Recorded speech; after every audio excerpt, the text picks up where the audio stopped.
di Indonesia sekarang ini tren, saudara. Banyak orang-orang kaum muslimin, pejabat-pejabat Islam berbondong-bondong mau jadi orang munafik. Kenapa? Kok bisa terjadi sampai berbondong-bondong mau jadi orang munafik? Sampai kita masih ingat pernyataan Muhammad Abduh, al-Islamu mahjubun bil muslimin. Islam dirusak oleh umat Islam sendiri. Itu sekarang terjadi di Indonesia. Jadi banyak pejabat-pejabat Islam, orang-orang Islam berbondong-bondong mau jadi munafik. Kenapa kok bisa berbondong-bondong? Karena di baliknya ada min amplopi bin fulus dan ada iming-iming jabatan. Padahal setelah dia jadi munafik, akhirnya dia digerakkan, ada grand design, dia digerakkan untuk melakukan gerakan Islamophobia. Orang Islam, pejabat Islam, tapi ditugaskan untuk benci terhadap Islam. Itu sekarang tren di Indonesia. Realokasikan. Tetapi di balik itu sebenarnya kita mulai pembangunan itu ada kesalahan. Kesalahannya adalah membangun daerah Jawa Barat tidak memakai culture Jawa Barat. Karena tidak memakai culture Jawa Barat, pembangunan di kita kecil saja. Dari sisi arsitektur saja, kantor di Pantura sama dengan kantor di Kota Bandung. Kantor di Kota Bandung sama dengan kantor di Kota Bogor. Kantor di Kota Bogor sama dengan di Cirebon. Desainnya sama, DND-nya sama, arsiteknya sama, RAB-nya sama. Apa yang terjadi ketika manusia dilekatkan pada sebuah bentuk bangunan yang itu tidak sesuai dengan habitatnya, maka yang ada kegelisahan. Kegelisahan itu bisa dilahirkan, satu, ruangannya tidak nyaman. Yang kedua, tidak connect antara diri dengan lingkungan. Sehingga kalau kita ingin melakukan perubahan mendasar untuk kepentingan Indonesia, Jawa Barat green masa depan yang terkoneksi, yang melahirkan efisiensi, sudah semestinya sekarang dievaluasi ulang seluruh tata ruang dan tata kelola bangunan di seluruh daerah didasarkan pada sifat tanah, sifat air, sifat udara, sifat matahari. Ini problem pertama. Sehingga apa yang akan dikerjasamakan dengan ITB, saya sudah menantang sejak bertemu. Sudah semestinya ITB sekarang mengembangkan penelitian kewilayahan. Dari penelitian kewilayahan melahirkan tata ruang kewilayahan, dari tata ruang kewilayahan melahirkan tata kelola pembangunan pedesaan dan perkotaan kewilayahan, dari tata pembangunan perkotaan dan pedesaan kewilayahan melahirkan tata arsitektur kewilayahan yang ciri sama itu. Kenapa? Cuma kita hitung. Saya nantang ITB untuk melakukan riset. Kota Bandung itu dingin. Kenapa pakai AC? Karena bangunannya dibuat menjadi panas. Kemudian di daerah yang panas, bangunannya dibuat menjadi pendek. Coba hitung, berapa inefisiensi penggunaan pendingin ruangan di seluruh wilayah Jawa Barat yang itu menggunakan perkantoran. Itu yang pertama, energi. Yang kedua, bangunan di kita nyaris sudah tidak menghormati matahari. Karena tidak menghormati matahari, maka mataharinya itu dianggap sebagai bentuk sesuatu yang tidak dibutuhkan. Padahal Quran itu sudah menjelaskan orang yang tidak bersyukur terhadap nikmat Allah, maka dia akan diberikan azab. Azab itu inefisiensi. Nah, kenapa? Akibat seluruh bangunan itu menutup diri dari sinar matahari, bahkan tanpa jendela atau tanpa ventilasi, sehingga setiap hari seluruh pegawai, seluruh anak sekolah diperlakukan seperti ayam boiler. Apa itu? Harus mendapat cahaya lampu ketika siang agar pertumbuhannya baik. Coba hitung berapa energi yang dikeluarkan dari menghindari tenaga matahari untuk kepentingan sekerat aja ruang pendidikan dan ruang perkantoran saja. Nah, kemudian ketiga adalah pemanfaatan energi itu terlalu lama kita abai terhadap sampah. dipahami sebagai musibah, tetapi tidak dipahami sebagai energi. Pengembangan teknologi selalu dipahami terlalu high-tech, berbasis modal besar, triliun, ratus miliar. Padahal menurut saya ini tantangan ITB. Saya tantang ITB nggak usah jauh-jauh. ITB silahkan bikin pengelolaan energi berbasis sampah di lingkungan kelurahan kampus ITB saja. Berapa kosnya? Saya biayain, Pemprov biayain, dan ciptakan kelurahan yang di samping ITB itu ramah lingkungan. Nah, di sini laporan perguruan tinggi tidak menjadi menara ganti. Contoh, di ITB banyak ahli tata kota, di ITB banyak ahli lingkungan. Saya lihat kampus yang di Jatinangor. Jatinangor sudah dinobatkan sebagai pusat pendidikan Jawa Barat, kota pelajar, kota mahasiswa. Kenapa? Warungnya berantakan, tempat pengelolaan sampahnya tidak ada, kemudian zebra crossnya tidak beraturan, lampu traffic lainnya tidak berjalan dengan baik, mobil truk, ton bis setiap hari lewat, kalau jam 7 pagi berebut nyawa dengan para mahasiswa IPDN, Unpad, ITB. Nah, sehingga mari kita bersama-sama, saya orangnya terbuka. Tahap pertama, benahi sekitar kampus ini ITB di sini. Yang kedua, kalau berkomitmen ITB, jadikan dan tata kawasan Jatinangor menjadi kawasan terpelajar, terbersih, teratur, dan tidak ada korban jiwa dalam setiap tahun karena kecelakaan. Karena ilmu itu harus aplikatif, harus nyata, bukan hanya melahirkan gagasan yang dalam tesis atau disertasi. Nah, ini yang menjadi tantangan. Terakhir, teknologi. Hari ini kita ingin membangun pangan, cari benih terbaik aja susah.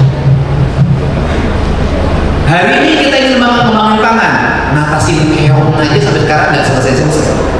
Hari ini kita ingin membangun pangan, drone aja, drone yang digunakan untuk teknologi pangan itu nggak efektif, banyak yang tidak efektif. Lebih bagus yang manual. Kenapa? Banyak yang terlewat, kurang rapi. Saya kan pernah pakai karena saya petani. Nah, kemudian teknologi pangan berkaitan erat dengan apa? Dengan warisan leluhur yang disebut dengan ekosistem pertanian. Ekosistem pertanian itu apa sih? Petani itu akan kaya karena punya sumber energi. Petani tidak akan pernah kaya selama pupuk beli. Tetapi kalau petani di hulunya itu ada peternakan, perikanan, kemudian pengendalian kawasan pertambangan di daerah hulu, ini yang menjadi concern saya selama ini akan menjadi circle ekonomi. Kenapa? Berproduksi pertanian, pangan misalnya, maka dia akan swasembada daging, maka dia akan swasembada telur, maka dia akan swasembada energi karena saya pelaku. Nah, teknologi-teknologi yang sederhana seperti ini akan mengefisienkan belanja masyarakat, karena problem ekonomi Indonesia, upah naik, pendapatan naik, gaji naik, gak akan punya arti kalau apa? Kalau pendapatan publik itu besar. Besar untuk apa? Belanja gas, belanja transportasi, belanja minyak goreng, belanja beras, belanja jagung, belanja pakaian. Kalau seluruh circle itu dalam teknologi tepat guna yang nanti kita kerjasamakan di setiap wilayah itu sudah terbangun dengan baik, saya itu meyakini Indonesia, Jawa Barat itu masyarakatnya akan subur, makmur, gemah, rimpah, rapi. Dalam bahasa terakhirnya adalah reaketan, reaketon, buncir leit, loba duit, buruk dijuluk, buruk dipantau, ngalaya di tengah imah, di mimpi ayah si jabri, di kolong ayah si jangkau, napa ayah si jatuh. Apa itu artinya adalah sistem teknologi berbasis lingkungan melahirkan ketahanan pangan, ketahanan lingkungan, ketahanan mental, dan mampu menjadi daerah yang otonom, daerah yang mandiri. Ucapkan terima kasih. Terima kasih banyak, tepuk tangan, luar biasa filosofi Jawa Barat ya. Saya izin bergeser ke Prof. Satarjita. Prof, gimana? Jadi bagaimana ITB sebagai institusi akademik dapat berkolaborasi dengan pemerintah Jawa Barat dalam mengatasi tantangan yang tadi sudah disebutkan oleh Kang Didi? Mangga, Prof. Terima kasih. Assalamualaikum warahmatullahi wabarakatuh. Selamat sore Pak Gubernur dan Bapak Ibu semua. Jadi ini tadi saya nyatat banyak sekali yang disebutkan oleh Bapak. Saya juga. PR-nya PR-nya banyak. betul Pak. Ya, jadi tentu saja ITB itu karena ITB ada di Bandung, ITB adalah bagian dari Jawa Barat, dan ITB ada itu harus relevan dengan pembangunan bangsa. ITB bukan bagian Pak, ITB adalah gurunya Jawa Barat. Tepuk tangan untuk ITB. Gurunya Jawa Barat. Jadi pionir. Jadi kami itu sering ini Pak, diminta ITB harus jadi kelas dunia. Oke, ITB kelas dunia tapi tetap harus relevan untuk pembangunan bangsa. Jadi tadi yang Bapak sampaikan itu tentang tentang bahwa kita harus terkonek dengan tanah, air, udara, dan matahari, itu betul sekali Pak. Jadi yang terkait dengan teknologi yang ramah lingkungan itu saat ini memang sedang banyak sekali dilakukan. Jadi misalnya energi bersih itu kita melakukan, itu ada yang energi surya ada, kemudian energi biomasa ada, gitu ya. Energi yang smart grid ada, kemudian kita juga mengembangkan cold storage untuk ikan pakai tenaga surya ada. Kami mencoba menggabungkan biomasa dengan tenaga surya untuk bikin mesin es batu. Itu di Karimun Jawa, di Jawa Barat belum ada contohnya. Bikin Pak. Ya, jadi udah ada contoh ini di Karimun Jawa ya Pak Joko ya, kita punya gitu ya. Kami membuat program dengan PLN Pak, 100% energi baru dan terbarukan di Nusa Penida tapi di Jawa Barat. Jadi kesempatan yang tadi Bapak sampaikan, kalau memang kita bisa berkolaborasi dengan pemerintah Jawa Barat, maka kita akan senang sekali Pak. Jadi kadang-kadang itu memang antara dosen dan peneliti ini dengan mitranya itu ya kita harus connect gitu ya Pak. Dan alhamdulillah hari ini Pak Gubernur ini datang ke ITB 2 kali, tadi pagi ke Samudra, hari ini ke sini gitu ya. Jadi luar biasa nih, ada Gubernur 2 kali sehari ke ITB. Mudah-mudahan dengan demikian interaksi antara perguruan tinggi dan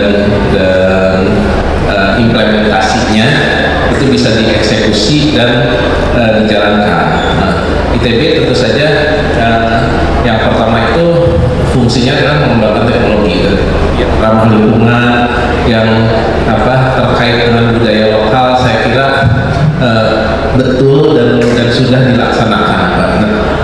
Nah bedanya adalah kalau Bapak itu satset. Kalau kita itu lebih ke versi idealnya. Kalau karena itu kan akademik ya, akademik. Nah sekarang gimana mensinergikan konsep-konsep ini kemudian diimplementasikan pemerintah Jawa Barat. Jadi kayak kewilayahan, tata ruang, tadi pembangunan berkelanjutan, arsitektur hijau tadi yang Bapak sampaikan itu tentang kenapa rumah-rumah sekarang panas. Kalau Bapak lihat gedung ini Pak, gedung ini nggak perlu AC juga sebetulnya nggak apa-apa Pak, karena lubang anginnya di bawah, kemudian ada lubang angin lagi di atas Pak. Jadi udara dingin itu ngalir dari bawah, kemudian nanti keluar dari atas. Nah ini tahun 1920 udah dipikir begini, tapi kemudian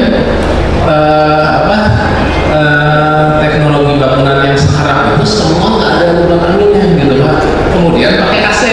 Ya. Nah, padahal sekarang kita tuh bisa earth cooling, jadi kita bisa naruh pipa lewat bawah tanah.